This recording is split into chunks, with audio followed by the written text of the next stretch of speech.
Well, so we've got our second episode today. All right, welcome back. Hello again, Hugo. Hello, How are Marshall. you doing today? I'm doing very well. I've had a long bike ride here. I have to say, my legs feel like they've got the flu, but the upper body's pretty good. Yeah, So I'm feeling quite energized. it's a weird one because it's really cold. It's also Yeah. really sunny. Oh, yeah. So, how was the bike ride for you? Were you hot or were you like? Um, well, for me, it's the perfect combination because when I've got the sun and it isn't raining, and here in Manchester, it's often raining, Hmm. um, then I can just kind of open up the coat. Cool air is rushing in, but I'm getting really warmed up from the exercise. Hmm. And so there's like the perfect balance of it. Yeah, If it's raining, then it's getting too cold. There's no compensation with the sun, yeah. and everything's just the balance not right. There's no balance at all when No it's raining. balance. Well, one thing that I remember, you mentioned to me was you started working for Milk Education. It Hmm. was about, what was it, a few months ago? And Long time you've ago been now. riding for Mm. like an hour sometimes to Yeah, get to where you needed to go. yeah. I started that. I think it was maybe right before the winter break, something like that. Mm, So it was through the winter. Um, November, December time, a lot of it. yeah. And that was, yeah, that was really chilly because my shifts would start at 8:30. And I traveled as far as Salford. It maybe would be like a 45 minute to an hour bike ride. Mm. Um, but you would just have the most beautiful journeys because the sun would be coming up. So you'd be going along, Wilmslow Road, like Oh, 3 yeah. Mile, and all the shops are shut and the sun is just starting to come up. You know how a Oh, place looks man. completely different when it's empty Yeah. or when the lighting is a bit different. Because you're used to it being sprawling with people and buses and Yes. shops and Yeah. stuff. It's just so peaceful and dead silent. Um, So you got like the red vibes going, yeah, red colors on exactly. Yeah. on the windows. There's a little bit of a risk of getting mugged if you're like that early when there's no Oh, one yeah, around, yeah, yeah. You just leave your bike for a second and it's not there Exactly. anymore. 5 Exactly. minutes later. So I just Yeah. cycled really fast. But You were running, they were chasing you. yeah, I was sprinting on the bike. Yeah. But then you go, because I'm just following my map. I had my phone like mounted up on my bike, and it'll take me in random directions, and I'll be going like along rivers, I'll be going across bridges, and it gets surprisingly like you can go through like forest kind of footpaths, Yeah. a lot more than you'd expect from Manchester. Yeah. It's a big city. There's like 2 million people here. Yeah. Wow. I didn't even know that. Yeah. In Um, the greater Manchester area. Yeah, yeah. And then you get towards like where the school is, which is naturally in a more suburban area, and it's um just some stunning places. So you arrive like 8:29 right before your shift starts. I'm like sweating, but like my hands are falling off. I've got two pairs of gloves on. So I peel those off and try and get my hands to because you know how when your hands are so cold, you come inside and then it's too hot Oh, and yeah. your hands start to like It's on like almost a fire. sting. Yeah, Mm. yeah. So I get off my bike and instantly, because there's no wind resistance on my hands, instantly my hands start heating up, even though I'm still outside and it's like 1 degree outside. Yeah. So I peel off my gloves and my hands are like turning red and they're like swelling Yee, and yee. they're like boiling and sweating. So I have to like grab a metal pole to try and cool down my hands before I go inside so they don't start to like burn once I get inside. Yeah. And I come in and my face is probably red. Yeah. Oops, apologies. That's fine. So that was kind of my weekly routine. I do that like once a week Mm-hmm. through the Mm. winter last year, and it was just awesome. I loved it. Right. And you were working with SEND, um, special educational need schools, right? That's right. Yeah. Yeah. For the most part, I was open to other schools as well, but it was just where I could get shifts. I Mm-hmm. prefer to work in schools like that um, because I just found it the most enjoyable. Yeah, Mm. that was a really good time. You learn a lot. You learn a lot about how to communicate with um, people like with nonverbal autism. Mm-hmm. You learn a lot about how to communicate with them in ways that you would never think of. So, for example, It really comes down to play, and I think that, you can just kind of reflip that on there. yeah, I think I'll put it towards me a bit more. No problem. Yeah, there you go. How's that look? That's perfect. Um, it really comes down to play because play is kind of a language, doesn't really use words necessarily, Mm. but there's still a reciprocal nature to it where we're giving each other information, Yeah. and it is different. And I think something you notice is that, particularly with nonverbal autism, that you don't see them really playing together much. Mm. You And don't. just to clarify, nonverbal autism means the children themselves don't speak, That's or right. Yeah. Mm. Yeah. They might have like repetitive words that they say. Huh? There was one girl who's adorable. She'd go, Disney princess. And that's all Aw. she would say. Oh, that's so sweet. And you wouldn't hear anything else from her. But there's still a level of reciprocation there. Yeah. Um, so like I say, you'd see them kind of playing, doing their own thing, Yeah. um, pushing things around and getting on the swing. But you can still contribute by maybe you chase them around the playground, or maybe Yeah. you Yeah. push them on the swing, and you're helping with their stimulation and and their fun. And it's really that can be what it comes down to. And it's communication kind of has to take the form of routine as well. Mhm. Um, So, for it's example, you come there every day or yeah. every week? Well, that's one of the I mean, it's an anchor for them, like, they know every day Mhm. they will arrive at that time, Mhm. and they get off the bus, and then the right person comes and collects them from the bus, Yep. and they get to the class at this time, and then they have, sit down time, and then the teacher, like, holds up the cards, and is like, "Good morning," and we might listen to a good morning song, we put it on the screen, they all sit and watch the good morning song, Mhm. and it's the same thing every day, and we have, Mm. like, blocks, it's all scheduled in a lot of playtime. Mm. I can't stress how much play time they have.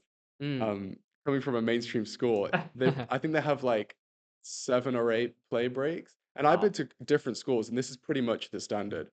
Um, they'll come in and they'll have play inside, and maybe we'll have some sit down time where we hand around a bucket, and they each take out like a sandbag and not a sandbag, yeah, beanbag, Beanbag, yeah. and they'll play with things like that, and then it's back outside to play again, and when it's They really get cold, exhausted for playing, don't they? oh, they don't. Their energy is just endless.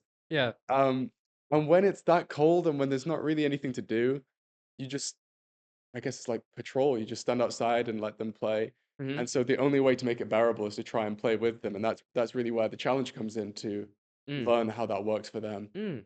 Often it was like I'd like take one by the hands and I just like start spinning them around in Yeah, yeah, circles. yeah. So you know how their feet start coming off the floor and they Yes, sit there. absolutely, absolutely.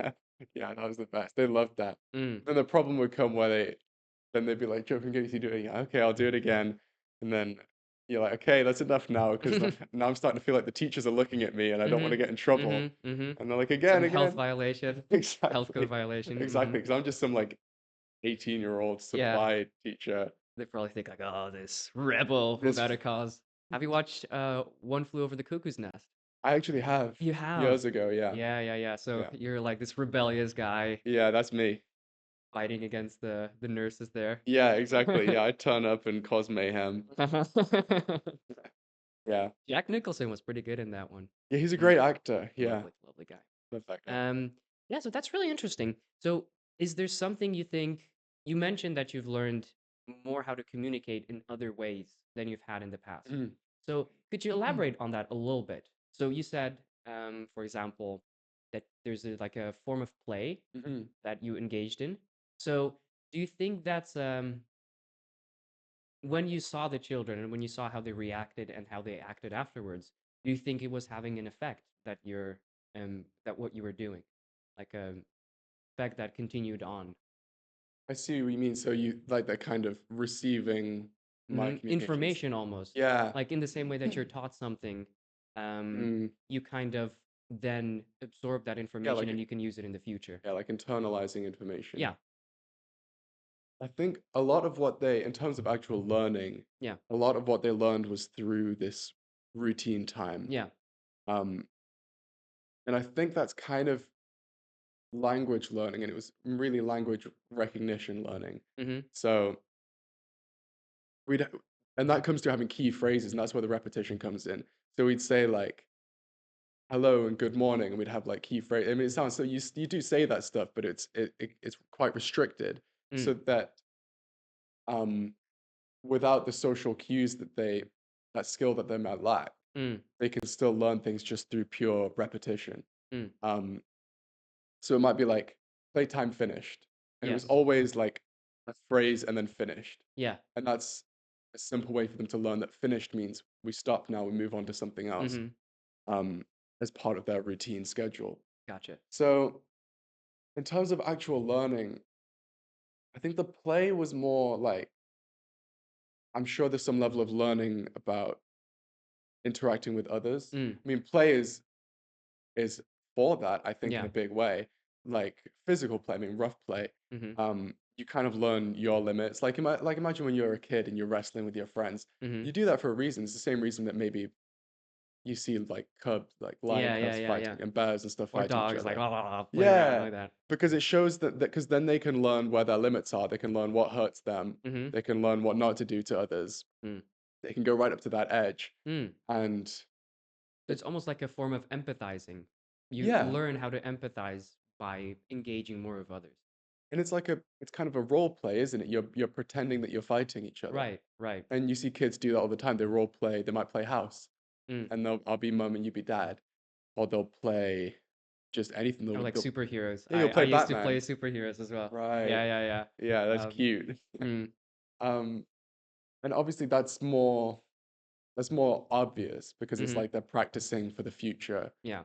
Um, Well, in the case of superheroes, I think that's a really fascinating mm, um well, generally the area of people being interested in superheroes. I mm-hmm. think that's like you look to that ideal, you look towards the virtuous people who are, crushing it out there, you know, talk to people without issues, or I think there's more to it than that, but It is there's a lot part of of it. violence involved as well, which is, it's uncertain whether that sends the right message across, but Mm, there's a lot of that as well. And they're doing all these crazy things and saving the world. I think mm-hmm. that's a big part of it. And you kind of slowly internalize what the ideals are for you as well. So I suppose it's kind of um, when we watch a movie, that's also like a form of role playing. Just we're more passive. What do you think? That's true because I think there's reason to believe that you feel emotions from things by kind of putting yourself in that situation Yeah, when you see yeah, it. yeah. And I guess that's kind of what empathy is, like you were Yes. saying. You kind of imagine yourself as that superhero. And I agree with what you're saying. You're trying to align yourself with something that's virtue, and I think it is quite um it's the story of good versus evil, isn't Mm, it? mm. That's why I think why hero stories are compelling. And usually good wins in the end. Yeah, usually. Um And if it doesn't, then we're all disappointed. yeah, yeah. Uh, Or we're all shocked. oh yeah, And yeah, then they yeah. have to make another movie to Yeah, to reconcile that. It's like, exactly like no, I'm Avengers. just joking. They Yeah, actually did survive because there was like this gem that was under the ground which saved them from death. Yeah, yeah, exactly. yeah. Have you Okay. seen Avengers? Have you Uh, seen Infinity War? yep, Yeah, yep. so they lose at the end, and then in Endgame They win. they travel back in time, and There's always a way to win, yeah, I there is. guess. But yeah, there's something about that that speaks to us, I think, and often about superheroes usually start as a normal person, Mm, as just an average individual, yeah. and I wonder if there's some pattern there with origin stories, but nonetheless, they have to take some level of responsibility and courage, Mm, and they have to go defeat evil, and they have to overcome the parts of themselves that are weak yeah. and overcome their fears and their weaknesses and defeat evil. And that's like we spend hundreds of millions of dollars on productions just to show this story, this theater. So I think there's clearly something Yeah, yeah. really spiritual going on there. Um, One thing that this reminds me of is biographies of like great leaders. So I've read quite a few of them. So like you've got the Churchill biographies, you've got Hmm. Lincoln, Theodore Roosevelt. There's always the same themes going on. It's like this was this backwaters guy who didn't know anything. Mm, Maybe he had some faults that he had to um, move past, mhm, and slowly he's becoming more competent, and then he's pushed into this extreme situation mm, where he's transformed into this hero. um, and so you've got this, like in the case of Lincoln, you've got someone who's coming from Indiana, no one knows about him. Literally there he's out there with the bears and the squirrels, and he's chopping down wood to create rails, and there's nothing. He has almost no contact with society. So mhm, he's like the prototypical man, almost like a caveman. mhm. And then he goes and he becomes educated. He's got like his first book and he reads it 100 times Wow. because he's, so passionate about, becoming more intellectual, learning things. And then he goes into a town, I think it's Springfield, Illinois. Mhm, And there he's slowly building up his career. So he's becoming competent. and as he's doing that, he's becoming more influential as well. Hmm.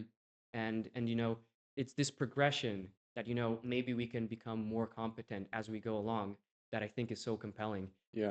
And the same goes for heroes. You start off with like a loser who doesn't know what to do with himself, Yeah, it's and like Peter maybe, Parker. yeah, exactly, Yeah. exactly, right.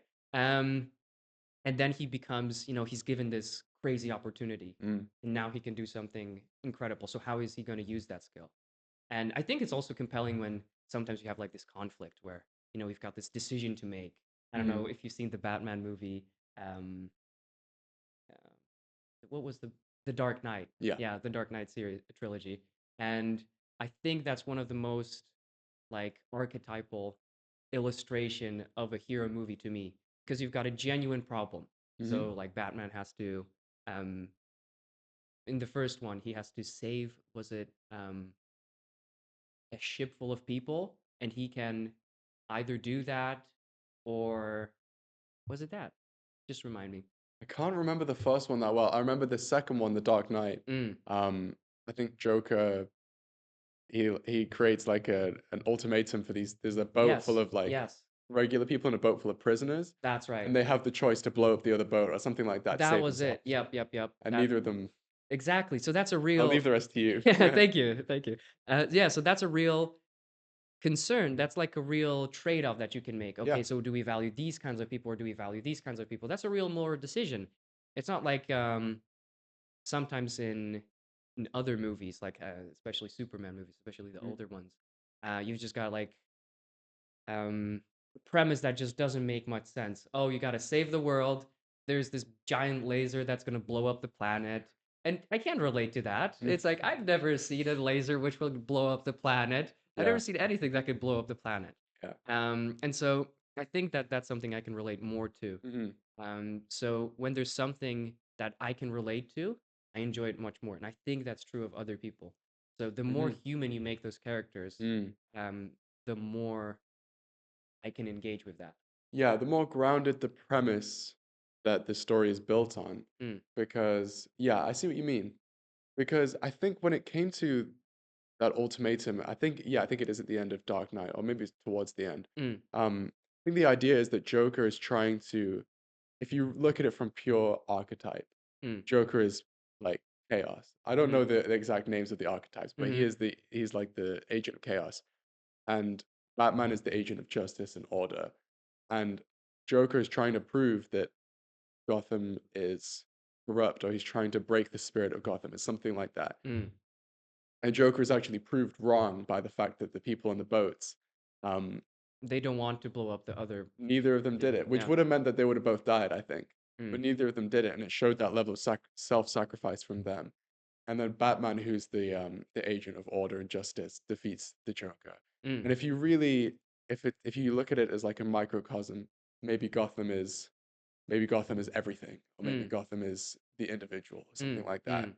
Um, it's a story of triumph from good over evil, Mm. self-sacrifice over selfishness, um, order over chaos.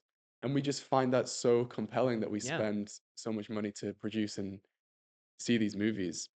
Yeah. And I think that is really grounded because it's a challenge that everyone faces in their lives probably every day. Yeah. Just constantly. That's right. Yeah. Yeah. Yeah, more than like giant lasers. I mean, I'm sure there's some level of relatability there. It's I suppose there's courage and there's um good versus evil, but it seems so far-fetched. Yeah. Yeah.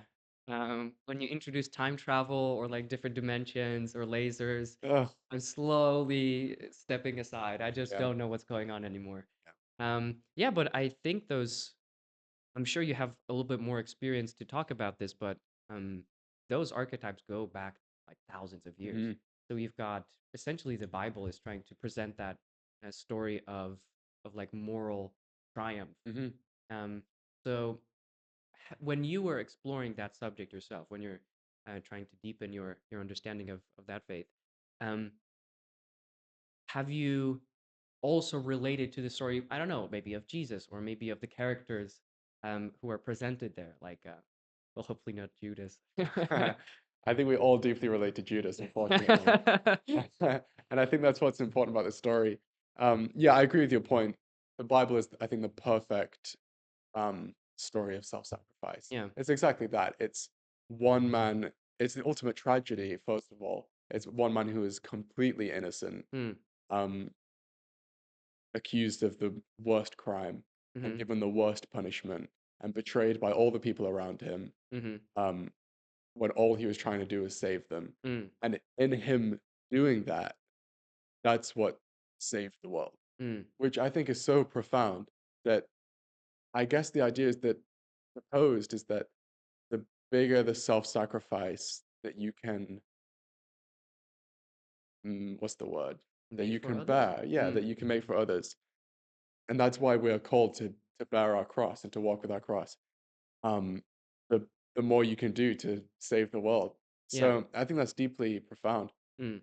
It's interesting that you mentioned Judas because um, I say that we're all a bit like Judas, and that's actually true Yeah. because there's another character, Peter, that you might be familiar Yeah. with. Yeah. Um, and he actually betrayed Jesus multiple times. Mm. You might remember that I think Jesus said, um, before the cock crows, you'll betray me 3 times, or you'll deny me 3 times. Mhm. Um, and Peter would repeatedly deny Jesus in front of people. They'd ask him if they know Jesus, and he'd say, I don't know what you're talking about. Mhm. Mhm. Um, but the difference was that, and also, of course, Judas gave up Jesus for some money. Yeah. But the difference was that There's some Peter, parallels between the two. yeah, exactly. And I think that's an important part of the story because it shows that Peter repented and said, "Look, I'm a broken man. I'm a sinful man. I Mhm. let you down."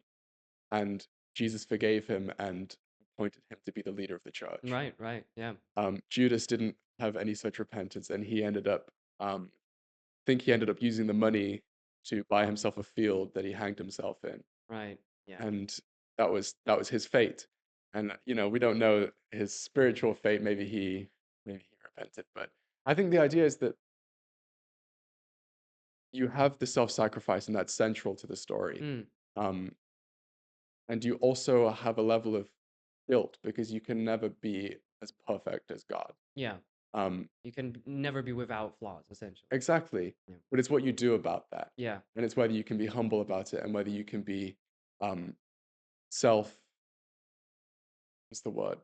I think there are good words Humble, here. Yeah, just humble. modest. Yeah. Mm. For being repentant and for taking the time to recognize what's wrong with you Mm. and Mm. doing something about it. Mm. And Probably self-reflective then as well. yeah, for Yeah. sure. Yeah. Mm. So I think that permeates everything Yeah, yeah. massively. And so the stories that you presented, I think they give a really good example of the attitude you want to avoid and the Mm, attitude you want to move more towards.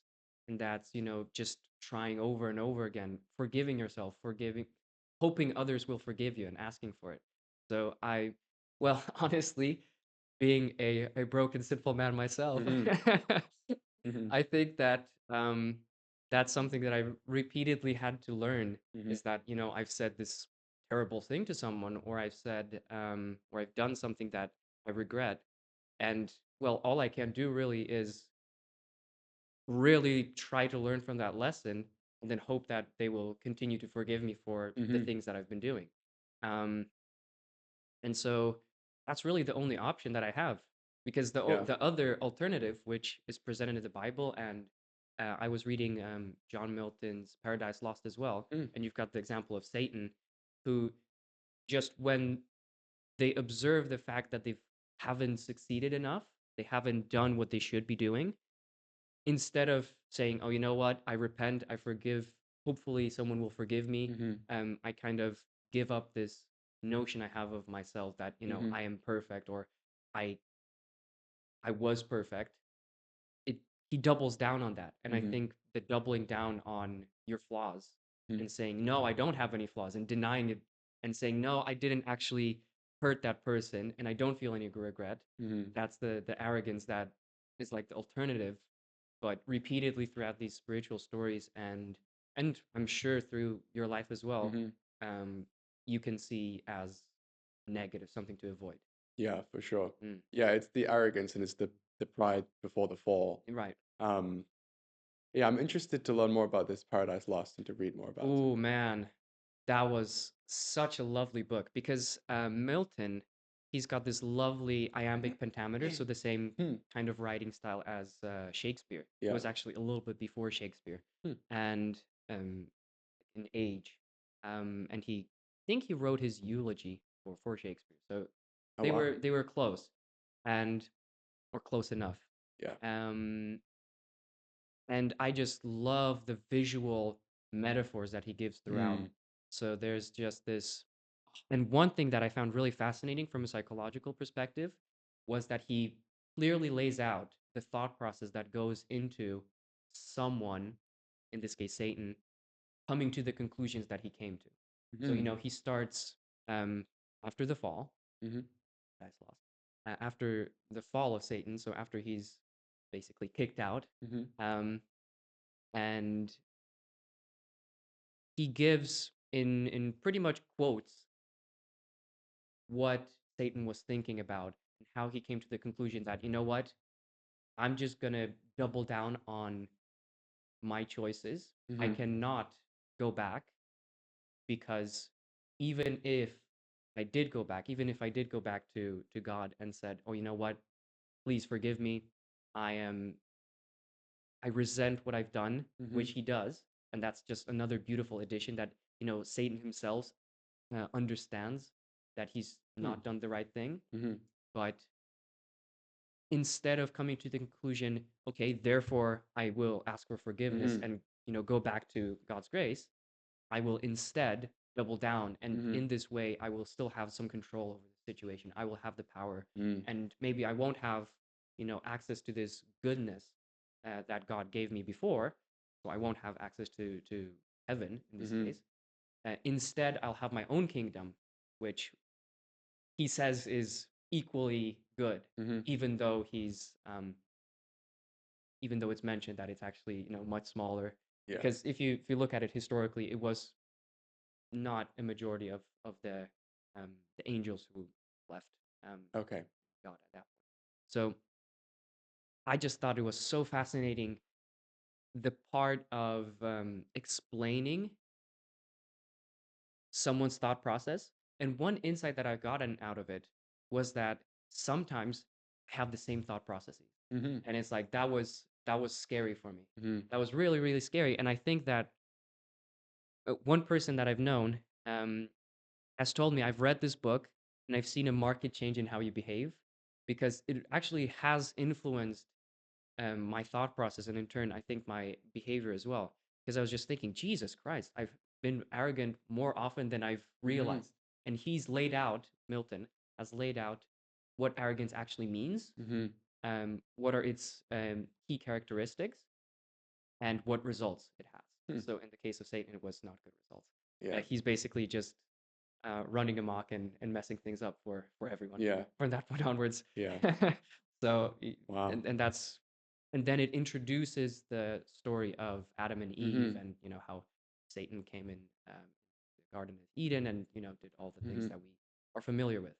So that's yeah, just that part of it of John Milton's Paradise Lost is just something I think everyone should read at some point or Hmm. another because it captures something that's incredibly characteristic of people at almost every point of their lives. Hmm. That you can go into these thought processes of arrogant, arrogant thinking, where you think, you know what, I cannot get out of the situation, so I just have to double down. I Hmm. have to continue down this track Hmm. to realize that what the consequences of that are, and Hmm. the consequences of it are can be catastrophic. So I thought that was probably the main insight I got out of that book. Yeah. Yeah. Yeah. It sounds like it's built on lies. I think that's Yes, the that's a crux of the big idea. problem. Yeah. Yeah. Because it's not being honest with yourself, it's not being honest with God, Mm. um, which are kind of the same thing. Yeah, that's so interesting. And that arrogance is kind of building your life on lies. Yes. And that true goodness just comes from being honest and being Yeah. truthful Yeah. in every situation. Yeah. And that takes faith and that takes courage. It Yeah. takes faith in the truth. And I think that's That there um is a truth. yeah, That it's not just, whatever I think up. yeah. Yeah, there's no relativism. It's just there is a truth and I should strive to tell it. I Mm-hmm. should strive to live by truth. Mm. Um which is such an ancient idea. Am I right in saying that it's like an epic poem? It's like a Think it is an epic poem, yeah. because it is poetry. Yep. It is just a bunch of poetry, like a thick volume of poetry. Wow. Um, But it has one like canon. It has one story it essentially. does, yeah, Wow. yeah. It goes from beginning to end. And So it attempts to build on the it attempts to build on the Bible yeah, and the its creation lessons. story. Yeah, yeah, Wow. yeah. That's such an ambitious Seriously, endeavor. yeah. No wonder. He starts off the book saying, "What I'll try to do here is try to better explain the Bible, Wow. and I know that I may fail in doing so." So he's approaching it with a lot of humility, Wow. but just the first like page and a half of his explanation of what he's trying to do is just like, oh, Wow. that's epic. Good That's luck with like a that. good introduction to epic Yeah. More power poetry. to him. Yeah, yeah, seriously, seriously. And at that point that he was writing, he was blind, and so he was Oh, dictating it to like an assistant. My God, there was just so much wow. um, inspiration Yeah. to create something like that, just in that character of even Milton himself. Yeah. Am I right in saying that it just adds detail, like it fills in the gaps? I think so. I think Because, so. and I don't know, have you read the whole thing? Because I'm I've read most of it. okay, because I think from what I've heard, like the second half or something like that is to do with the temptation of Jesus from the Gospels I don't in the think I've read desert. that section. Okay. Oh, maybe that's just a different book entirely. I don't know. Yeah, maybe, maybe. Um, and I think it goes more into that because that's another interesting story. Yeah. Um, Well, the part that I've definitely read, mhm, um, it restates the story of the Garden of Eden. mm, So whereas in the Bible it's dedicated um, not a lot of text, mhm, here it's dedicated a whole section of the book, yeah. and so it explains in detail how that happened, Hmm. and it also gives the thought processes of the characters as they were doing things. So it gives a more um, cognitive Yeah. understanding Yeah. of how that all precipitated. Yeah. A Yeah, deep dive into what they a were deep thinking. dive. Yeah, yeah, yeah, Yeah. yeah. So anyway, one thing that you were kind of delving into was this religious idea that sorry, not the religious idea, the religious ideas. What I'm trying to Okay. say. Um, and so what I'm curious about is to get a little bit of the history behind how you've developed that understanding and what inspired you to get more into religious thinking. Yeah, sure. I actually started going to church a long time before I was a Christian, and my family is not Christian. My family's not religious at all. Um, but I had a good friend when I first started secondary school, and he invited me to, and I was friends with his family. I come to his house a lot and got friendly, and he invited me to come to his church, and out of interest, I'd always been interested in intellectual ideas, and I was always quite a an arrogant atheist type. Oh, You I might be see. familiar with the type. Oh, I Um, was that type for sure. right, yeah, yeah, yeah. I'm not necessarily, you know, I don't have much bad to say about that kind of person because it's based on skepticism, and I think skepticism is good Yeah. for the most part because it's a pursuit of the truth and it's critical thinking and reasoning. So anyway, so that was me, but I was arrogant about it, and that's not good because it's not the pursuit of truth; it's the pursuit of being right Yeah. and looking smart. Mm. But I was interested. I was like, if I'm going to be honest with myself, I might as well see what they have to say. Mm-hmm. Um, and I just enjoyed it, and I think it just became a routine that I went to church and I learned more, Mm. and I spent time. I read this book. My friend's sister actually, who was invited me to come to church. His sister gave me this book, Mere Christianity by C.S. Lewis. Mm. Um, Oh, interesting. yeah, so I'm sure you're familiar with C.S. Lewis. And that's a great book. It's quite old. I think it was written during the Second World War, Yeah. or maybe just before. I don't remember. Um, yeah, that was an amazing book, and it kind of, if I was going to recommend it, I'd recommend it as a book that you read before you read the Bible, Mm. because it's like a philosophical kind of outline of how you can approach Christianity. Mm-hmm. So it's a bit less spiritual, and it's more like if a philosopher was a Christian, basically. Mm-hmm. Mm-hmm. Um, Almost like practical approach to understanding, interpreting Yeah, the things that are said in that book to exactly. make it Yeah. more intellectual, I guess. Yeah, it kind of outlines some philosophical ideas and it outlines some philosophical arguments that people might propose. It's an apologist kind of book as well, I think. Okay. Um, and And it could you clarify that term?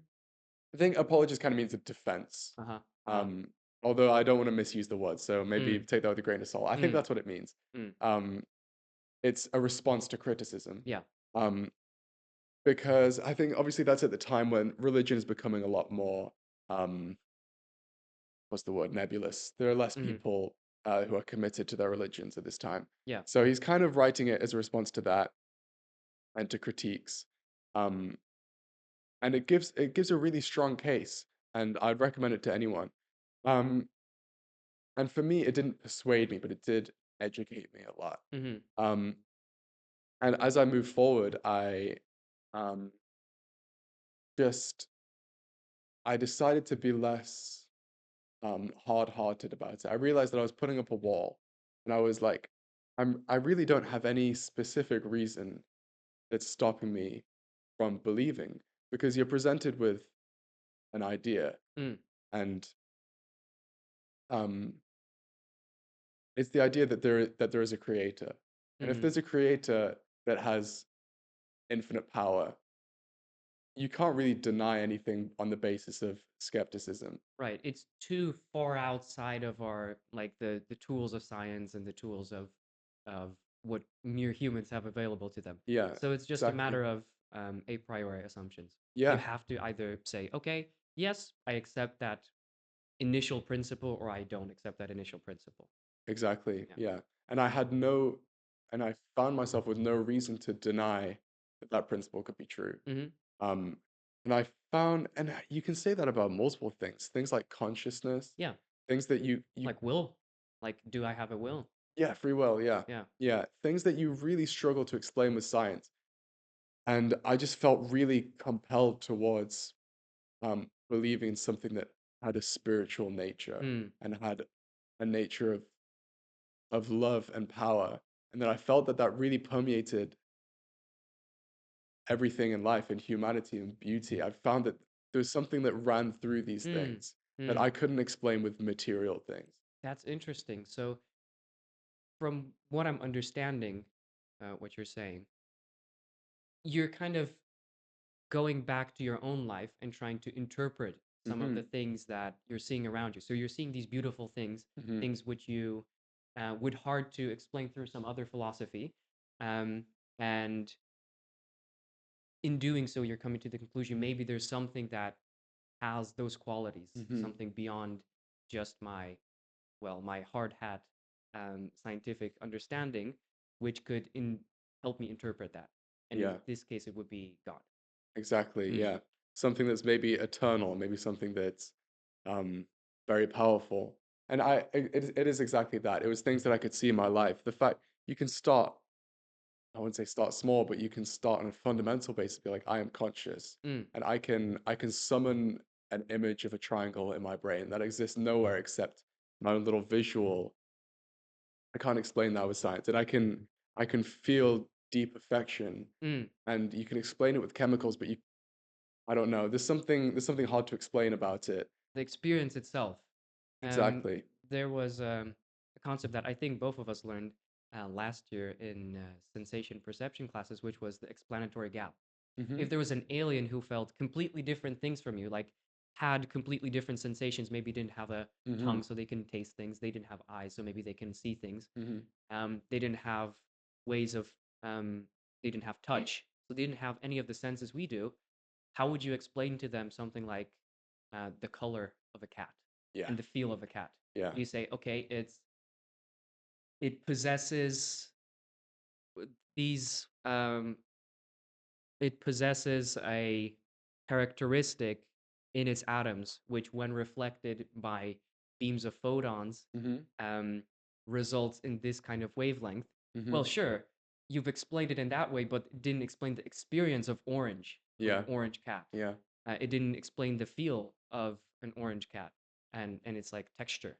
So there is something to be said about this whole different dimension of experience, Hmm. which just lives outside of the scientific understanding. So I think scientific understanding, from my understanding, was to me always a tool of arriving at places more efficiently, Yeah. arriving at the truth more efficiently. Mm-hmm. Whereas experience is its whole different dimension. Mm-hmm. And I think that to a large extent, we are driven much more by our desire to have experiences than by the desire to have the truth and just to be um, correct Mm-hmm. and to have knowledge. So knowledge is not what drives people to, I don't know, get married or um, um, engage in different um, tasks which we do merely for the pleasure of it. Mm-hmm. So, for instance, you don't eat the more elaborate meal because you think that it's going to have utility in the future. I think there's a lot in science that just forces you into a more utilitarian Mm-hmm. outlook, where Mm-hmm. you just see things as a product of the consequences which they have. Mm-hmm. So you think of food as fuel to get you to the next day. Mm-hmm. You see interactions with other people as ways to network Mm. and to arrive at more opportunities in the future. So you can always break it down into these Yeah. consequences and sub consequences, and really become a master at that, Mm. but then still have a really miserable experience of life. Yeah. Because really we don't do that. We live in the moment and we do Mm, things kind of for the sake of doing them mm, and for yeah, for the experience. And there's no good way to explain that besides just it's part yeah. of our experience. We want to have that individual conscious experience. Mm, Yeah, that's an interesting idea. yeah. So you mentioned before that the way that you interpreted those experiences, Mm-hmm. the things like beauty, for example, which I think Mm-hmm. is really quite fascinating as its own discussion we can get to.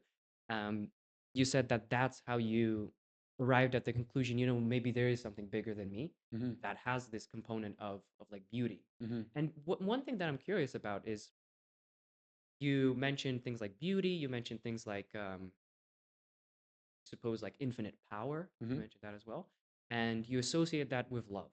Mm-hmm. So I'm curious how you made that connection. Because when I was thinking about religious ideas, I was always puzzled.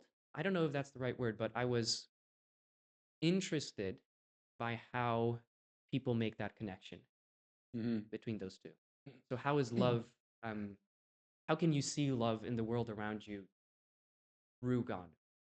I think a big part of it is kind of what we touched on last time, um, about this innate goodness that people have. Mm, This sort of, and not everyone has this, which is an interesting conversation, but this innate movement towards compassion and love and mm, connection with others that that we're kind of born with and affects the way that we move forward in our lives. That was a big part of it. I was kind of in my head, I was looking at the people around me, and I just thought there's so much potential and there's so much goodness in each of mm, these people. Um, and I just saw something in that. I saw some light in that, and it was quite visual. Um, and another part of it was studying the Bible and the explanation that it proposes that God is a loving Father who created the earth out of love and mm, gave us free will because that was the good thing to do for us, mm, because it gave us the freedom and the self-sacrifice that He made because He loves us to forgive us. mm, And when I saw the world through that lens, um, then that love felt more strong for the world. mm, And then if you look at the world that way, if you have that mindset, it's so much more invigorating and freeing mm. to have that. I can't think of the word besides just a positive mindset Yeah. and a grateful mindset. Um, and That's go on. I just, it's profound. And if you take that mindset that we are made in the image of God and that Mm, God loves us and that we can live our lives to reflect and honor that love and to serve a loving God. mm, Um, and I just basically I contemplated that idea, yeah. and I decided that that was an idea that I wanted to live my life by. And Mm, when I took that step to make that decision, that's when everything changed, and that's when I realized that it was true. Mm, And I think that's why people you might be told by an evangelist to take a leap of faith. mm. And it sounds quite meaningless because you can say that about anything. You can take a leap of faith to believe anything that's Yeah, yeah, nonsense. yeah. Take a Um, leap of faith on my business idea, yeah, right? exactly. But that's the thing. If maybe I take a leap of faith in your business idea, and then once I do that, everything becomes clear, and then you make me millions and millions of pounds. Right, right. Um, and that is exactly what I experienced. Hmm, So I think that's when I realized what people meant when they said that.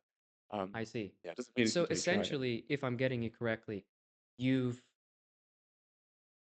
made that decision based on the consequences which it produced, or you've come to that conclusion based on what effects it produced inside of you and the world around you. Yeah, I see what you mean. I had to try it to see for myself, Mm, mm, and the consequences made it clear. And I think part of it is that you feel because the center of Christianity is, of course, Jesus, yeah. the word Christ.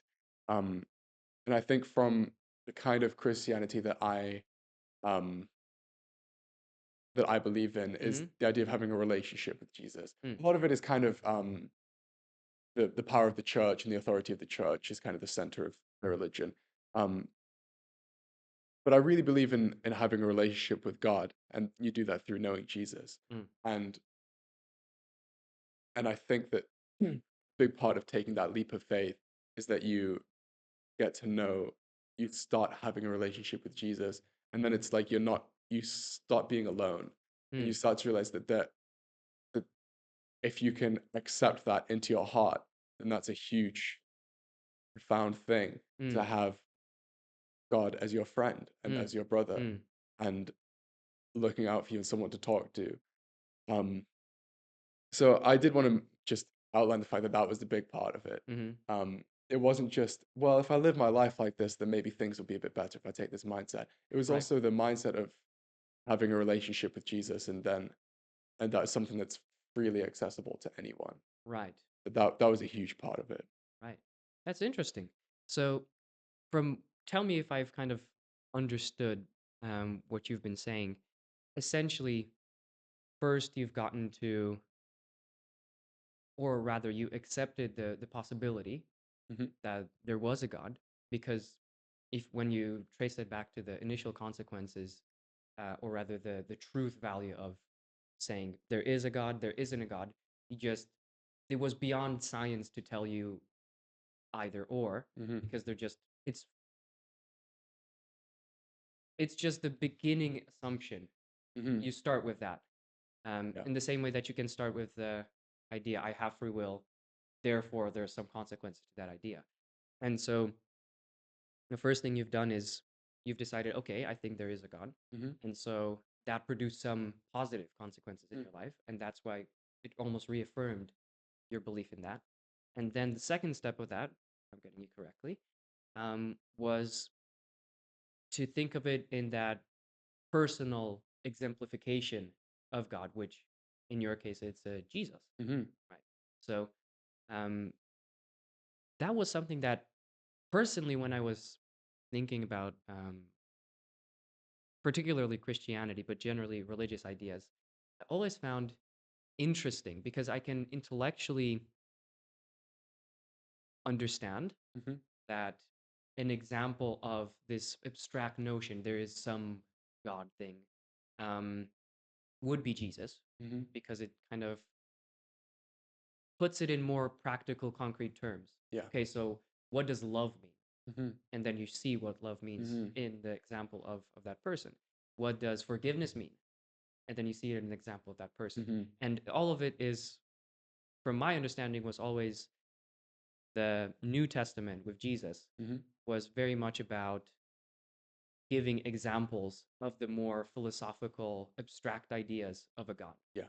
So almost breaking that down into simpler terms and helping you live a life which aligns you with the bigger principle. Yeah. There is a God versus there isn't a God. So do you think Yeah. that's something how you Yeah, for understood this or sure. no? It's the fact that God became a human being. Right. And the Gospels are the story of what would it look like if God was a person Yeah. on earth. Um, and it's profound in the way that God didn't come. God, I mean, there are all sorts of different kinds of person. Yeah. God could have come down and been a king, Mm. or he could have been I don't know, a successful, like a knight or something like that, Right. a successful soldier. But he came down as um, he was born in a manger. He was born in a stable, um, and he spent his life learning and teaching and um, washing the dirty feet of his friends, and um, eating and drinking with the worst of the worst in the Mm. society. Mm. And yeah, I completely agree that. Um, and he not only did he show that kindness and that humility, but he also stood for what was true Mm. and taught what was true. And and not only did he do that, but then he also sacrificed his life and allowed himself to be tortured and killed. So I completely agree. It's a story of God in the flesh. Mm. Um, I think you forget that the story is that that is God. Mm. That is God walking around on earth, and this is a story of what he would do and how he would behave. Mm. So it's really quite an interesting story. Um, the difference is the actual, I think the word is historicity of the story. Okay. Um, that was something I learned about more recently after I became a Christian. Um, the actual reliability of the gospel accounts. The idea that there are many witnesses, the same events, um, with convergent accounts Mm-hmm. from different points in time, and the fact that they were tortured and killed also for their belief, but also stood by their beliefs. So it's really hard to make the case that they were lying. Mm-hmm. Because if they were lying, then they wouldn't have written themselves in the stories to kind of be the humiliated in the stories, Right. the Right. authors. Right. Um, and they also wouldn't have allowed themselves to be martyred for their beliefs had they not believed it was true. Mm. So it passes the smell test. Yeah, exactly. And that was a big part that made it much easier for me to retain my faith over the years. Mm. Mm. Because there's always going to be that skeptical side of me, Right. Yeah. which as there should be. Yeah. Um, Do you think that there's some components of religious thinking right now which are um, not in line with how you would see faith? yeah, certainly. You mean in my own life? You mean in general? Well, it depends on what you want to focus on. If you mean in your life, then I assume there probably are some things like Yeah. that. You're not perfect, but maybe more in the kind of communities, people who follow religious ideas. You think that there's maybe something people get wrong Mhm. about the ideas which you find important. Yeah, certainly. There's a lot of that. Where do I begin? A lot of it is the focus on how can I be a good person enough to go to heaven, Mm, which really defeats the whole purpose of Christianity, if you ask me. Um, how come? well, the idea is that we are not good enough to go to heaven by our own actions. Mm, Um, no matter how good you try to be, there will always be a part of you that leans towards sin, although you might have sinful thoughts or sinful actions. mm, But Jesus took the punishment for us so that that doesn't matter. You won't be punished for that. mm, You can still have a relationship with God despite that. mm, And that's what heaven looks like after you mm, die. mm, Um, but I think people fall into the trap of thinking that that's not enough, and that you access grace through doing specific things, I um, see. and Like specific a rituals. step-by-step guide almost. Yeah, exactly. Yeah. Yeah, because there's something that's fair about it, which is the idea that um, you should do good and you should aim to be more Christ-like. Mm, Um, but that doesn't mean you have to fulfill the sacraments. You have to go through the rituals and the routines in order to be saved, mm, because that's gonna that's gonna come between you and actually having a relationship I with see. Jesus. So tell Because me if I've understood you correctly here. Um, it's almost saying like if your heart is not there, if you just do it because it's automated Mhm. and you just do it because that's what you've trained yourself to do. Yeah. So, I do step one, I do step two, I do step three, Mhm. and that's how I get to heaven, then that's not really an illustration of of the underlying principles of what you should be doing. Yeah. What you should be doing is trying to constantly better it, better yourself, and better your routines and better your um, behavior and feelings to be more in line with it, Mm-hmm. but to also accept that you're not in line with it Mm-hmm. fully ever. Is that kind of what you're saying? Pretty much. I would go as far as to say that you have already been forgiven by God. Mm, You just need to accept that forgiveness. mm, Um, I think the idea is that that God gives you the invitation to come yeah. into His kingdom, and you can either accept or deny it. That's just there.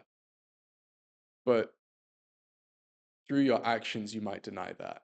Mm, Um, you can say, "Yes, I accept it," and go and continue living a sinful lifestyle without a heart of repentance. right. Fair enough. Um, So yeah, I think you are right, and I would go as far to say that you've already been forgiven, and that um, your life should look like trying to deepen your relationship with God, Mm, because your relationship with God is what will save you. mm, So as far as your actions affect your relationship with God, you should try and make your actions honor and serve God. mm, So that's what I would say.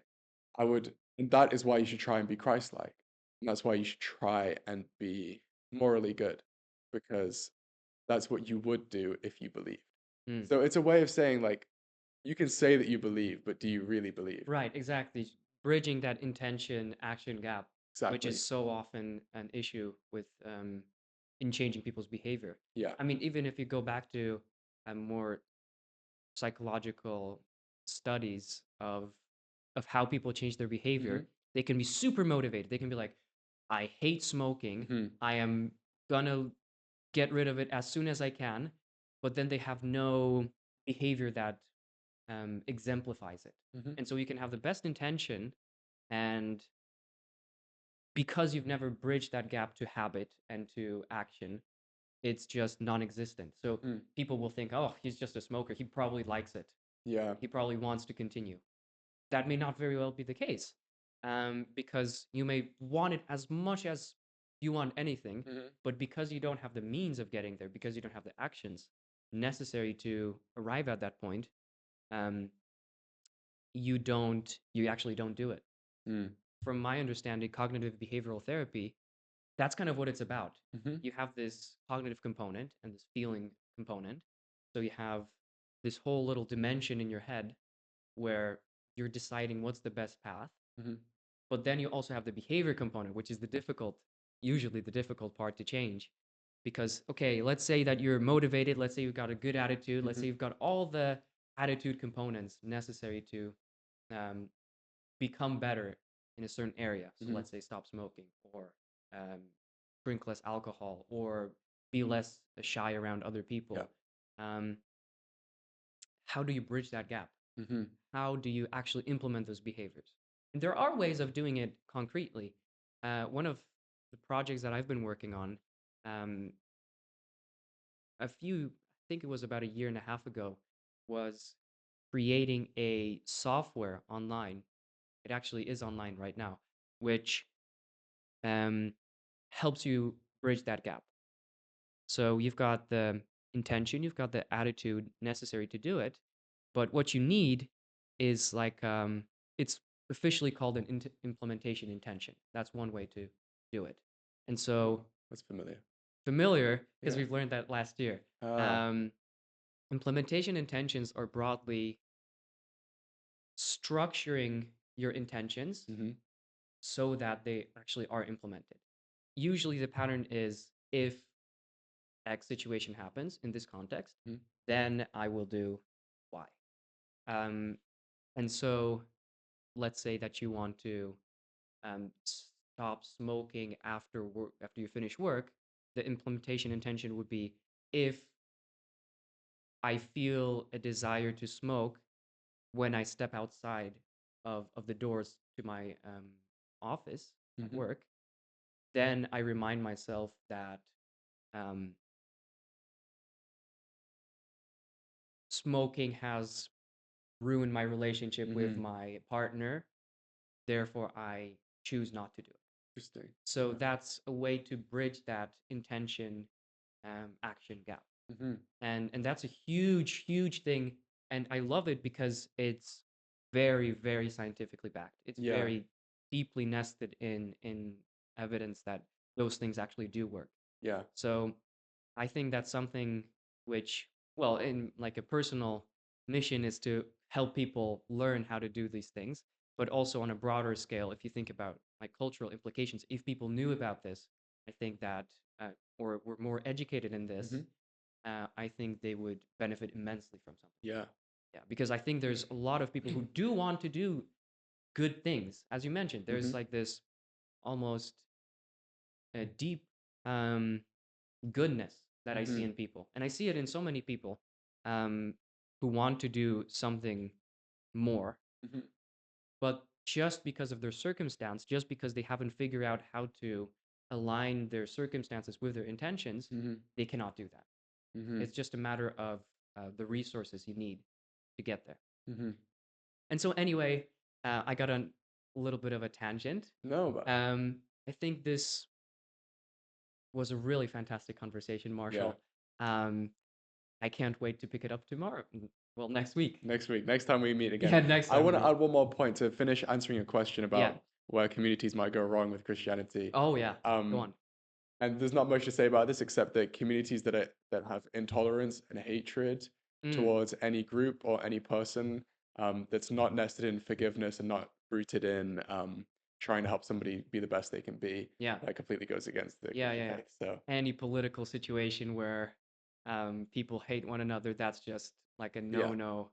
that's not Um, good. no, no, That not goes good. without saying. That, So, but I didn't want to act like I didn't realize that. So, yeah, fair enough, fair enough. but Haitian's yeah, okay. yeah, trust me. Trust me. Yeah, yeah, yeah. But yeah, thanks again. I really enjoyed our Lovely, conversation. Marshall. Awesome. Nice to meet Always a you again. pleasure.